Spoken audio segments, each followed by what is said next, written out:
You're listening to the Mindful Mama podcast. Today, we're talking about 7 things you should stop doing in order to be a happy parent. Welcome to the Mindful Mama podcast, now with over 1 million downloads. Here, it's about becoming a less irritable, more joyful parent. At Mindful Mama, we know that you cannot give what you do not have. And when you've calm and peace within, then you can give it to your children. I'm your host, Hunter Clark-Field's Mindful Mama mentor.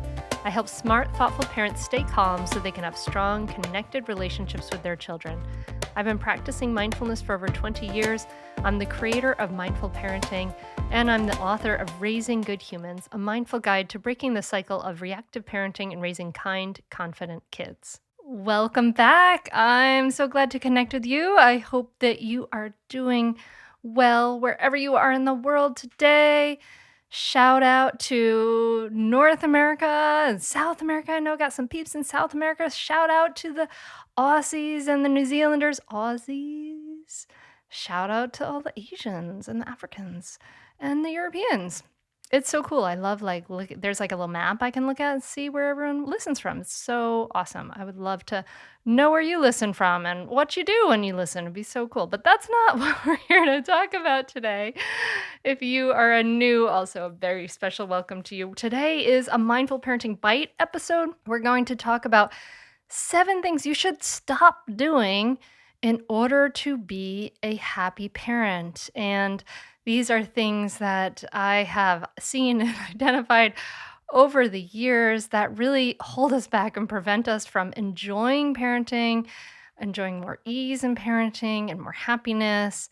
I'm interested to see if you recognize yourself in any of these, okay? This is a shorter episode. We'll just dive right into it, okay? All right, number 1 thing you should stop doing in order to be a happy parent is, drumroll, ignoring your needs. You've heard me say it before. If you've been hanging around for any length of time, self-care is not selfish. It is actually your responsibility. It's that whole oxygen mask. Parents, you got to put yours on first thing. You need to be taking care of your physical needs for sleep, rest, exercise, nourishing food. You need to be able to, you don't want to deplete yourself by parenting, and you need to meet your needs, your mental and emotional needs. You need time with friends. You need to maybe have a creative outlet. You need to see your family. You need to have time that's away from your kids, time where you're not in the role of mom and you're just you. You need to meet these needs. You have needs for fulfillment, for fun, spiritual needs. All of these things really, really matter because without you meeting your own needs, you just get depleted, and your kids suffer because you're not fully present. You can't be fully you. You being the best you can be is the best gift you can give to your kids. Even if they're a little sad when you say, bye-bye, honey, and you give them to that YMCA childcare person and you go get your workout, that's totally fine. You are not damaging your child by taking breaks and taking care of your own needs. You're actually modeling healthy, responsible self-care. So it's okay, and really not even just okay, but really, really vital that you stop ignoring your needs. You definitely need to stop ignoring your needs in order to be a happy parent. So physical needs, sleep, exercise, nourishing food, mental and emotional needs. Yeah, don't just be eating those tater tots off your kid's plate. I don't know. You probably don't feed your kid tater. I mean, it's nothing wrong with some tater tots once in a while, but yeah, or whatever it is, kale bites. So meet those physical needs, give yourself some nourishing food, meet those mental and emotional needs, have time with friends, schedule that, make that a priority to have time away from your child. Go read a novel. Have time for fulfillment, for fun. If you're sacrificing yourself and making yourself an unfulfilled, slowly draining yourself kind of person, that is an incredible weight for your child to bear, and that's not fair to them.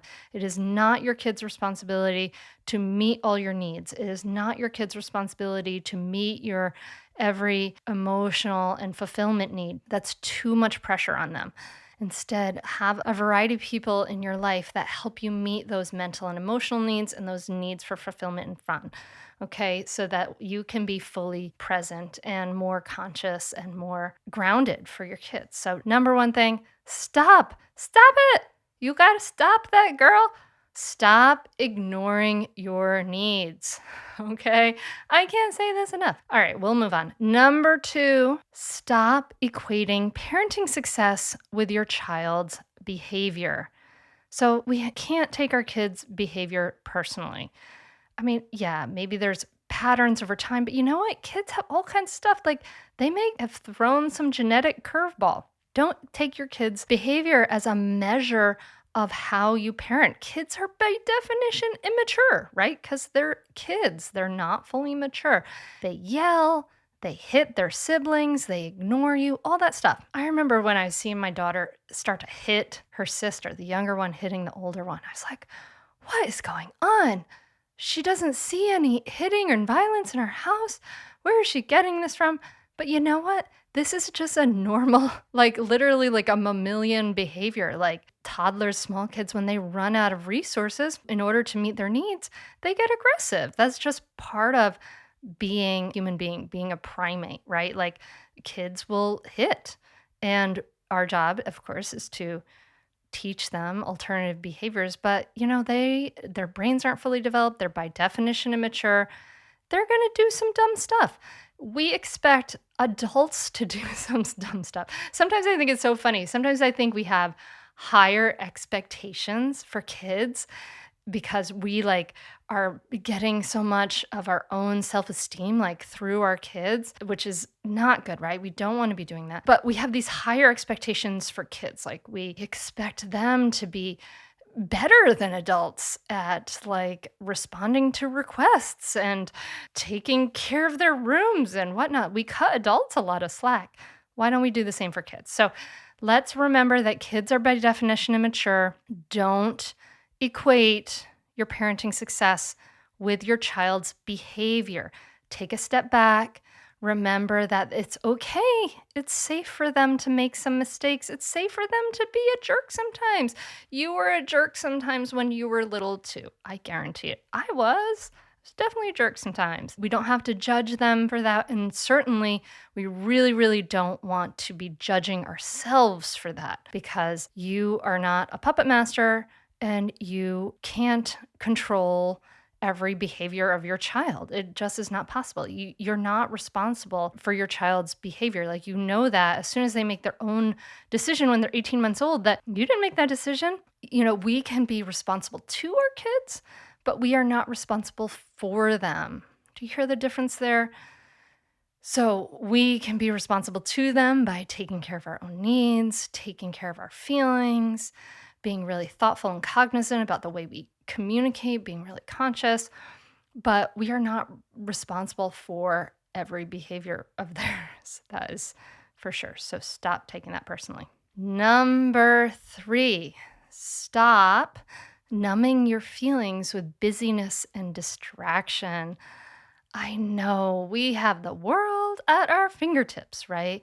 So we are living these like really distracted lives now. I saw a friend at the chiropractor's this morning and, I said hello and he sat down and had a conversation, but like kind of the first thing he was doing was just like habitually like scrolling through the phone and was kind of looking up and down from that. It's like, oh my God, we need to start to have some cognizance of how we're numbing ourselves through busyness and distraction. So busy schedules too, and like doing too much, they can cause you more stress and lead to more reactivity and yelling. And it also adds stress to kids' lives too. So children need a balance of playtime, family time, and it's really just simply downtime.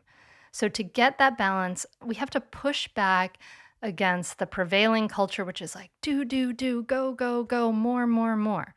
And it's this culture, we're in this culture of too much that really surrounds us. And in our daily life, it's like media rich, we're multitasking, we're information overloaded, we're time pressured. And with this level of busyness and distraction and time pressure and mental and physical clutter, children get robbed of the time and the ease they need to explore their world. Children move at a slower pace. But this is not only true for your kids, it's also true for you. It is adding more stress, is making you less grounded when you numb your feelings with busyness and distraction. Instead, you want to learn how to take care of those feelings mindfully, right? That is probably like the most essential thing we can learn and model for our kids is how to take care of our feelings. So, in order to be a happy parent, please stop numbing or slow down, just kind of chip away at it bit by bit. Stop numbing your feelings with busyness and distraction. I know that one might be a tough one to take in. Okay, all right, we got 4 more to go. Let's dive in. Number 4, stop being unwilling to invest in yourself. Your child doesn't need that expensive doll or that super nice, like handmade wooden, or maybe not handmade, the like super nice from the Crunchy catalog wooden kitchen set. Or the collector monster truck.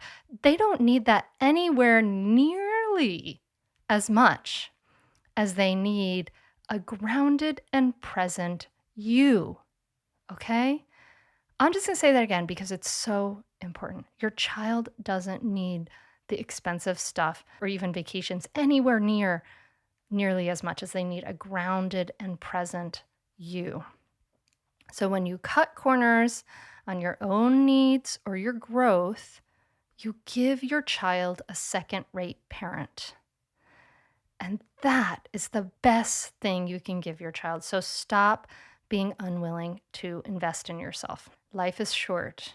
You can only become the best parent you can be in the time where you're a parent. Like we only have 18 summers with our kids. So stop being unwilling to invest in yourself. Number 5, stop looking for shortcuts. Stop looking for shortcuts. Shifting your relationships to a more positive direction with more ease takes some effort. It takes some investment of energy, right? But stop looking for shortcuts. There's a saying, the easy road leads to the hard life. The hard road leads to the easy life. And I don't mean to say it's a hard road, but like I think of this with meditation and mindfulness. You think, I'll just try to be more mindful in my everyday life. And we forget that when we create a habit, when we do that, take the effort it takes to create a daily habit, and then that leads to the easy life. It leads to so much more ease and peace and fulfillment, all of that stuff. It really makes a big difference too. And it's like our parenting, right? Like learning how to like change that language from the old authoritarian language to, that more positive language, that more skillful language, changing, learning that new language. It takes effort and time, but it leads to an easier life. It's very, very simple. The easy road leads to the hard life. The hard road leads to the easy life. So, number 5, stop looking for shortcuts. Number 6 is to stop expecting both instant obedience and a good relationship. If you parent like a drill sergeant, you probably won't have a great relationship with your child and, may potentially put a lot of therapy bills later. If you want a good relationship, you're going to have to expect your kids to be human and get a little more creative and conscious about the way you communicate. You can't have both like instant robotic obedience and a good relationship. Those are not going to happen together. When you're shifting your parenting towards creating that good relationship, creating cooperation from the inside out, not having to yell and threaten and all of those things, we do have to shift our expectations.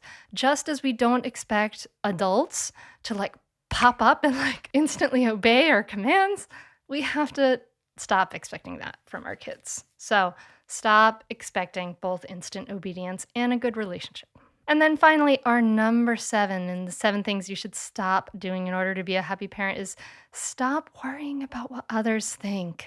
We are social animals, we're social primates, so we're very conscious about what others are doing. We learned that so much in the pandemic. I think as the pandemic ended, like I'd go into a store and if everybody, and I was vaccinated, and so I would have the option, right, to wear a mask. But if everybody in there was wearing a mask, I would put mine on. If few people weren't, I wouldn't. It's really fascinating how socially attuned we are. It's very normal.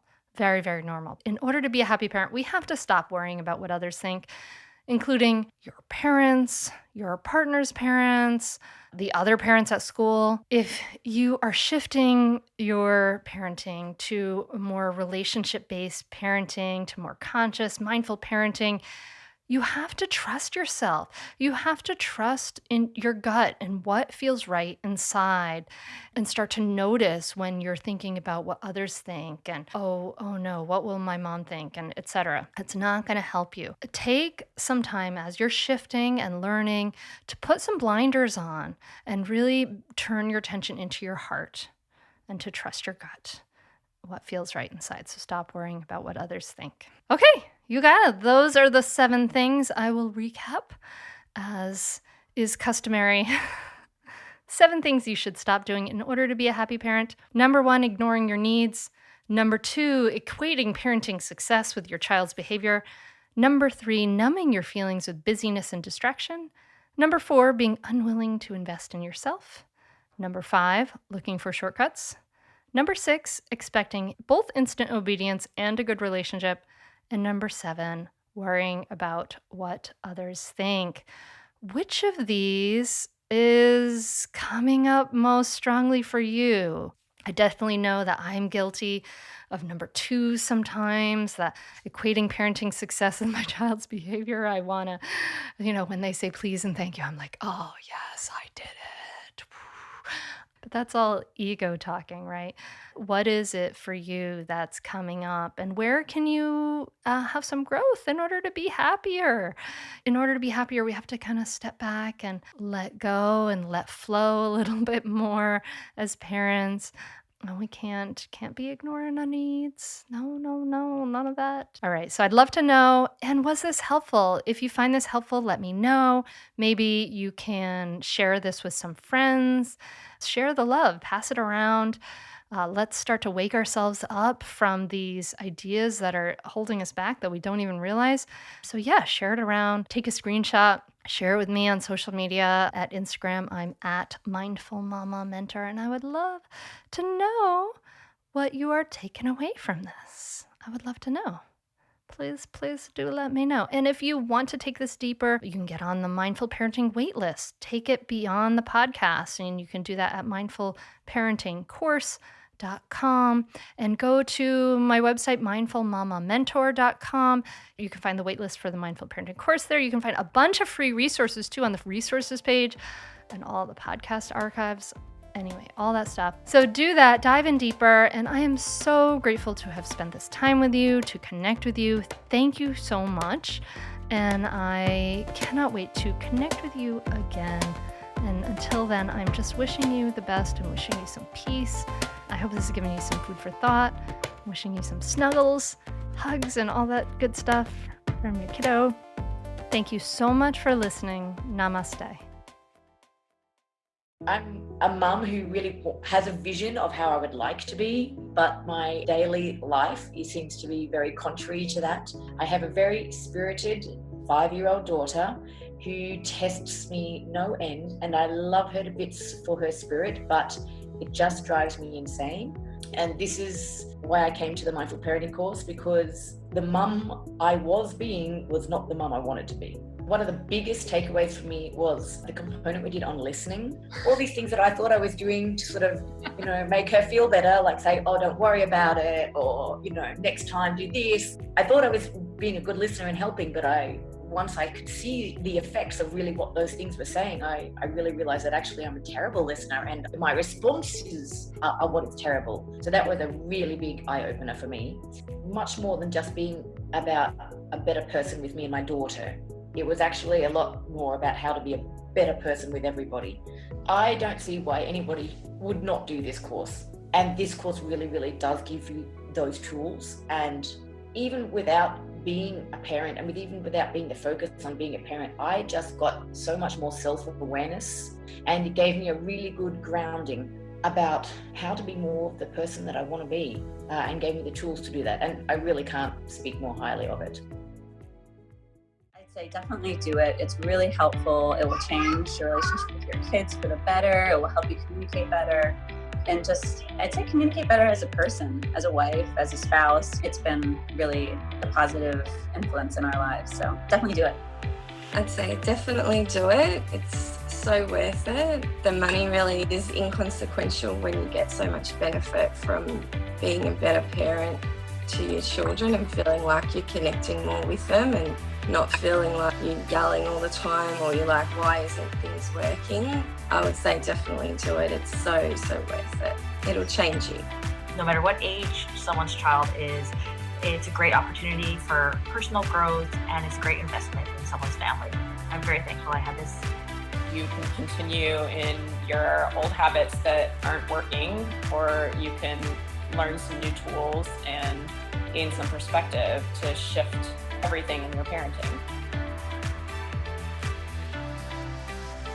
Are you frustrated by parenting? Do you listen to the experts and try all the tips and strategies, but you're just not seeing the results that you want?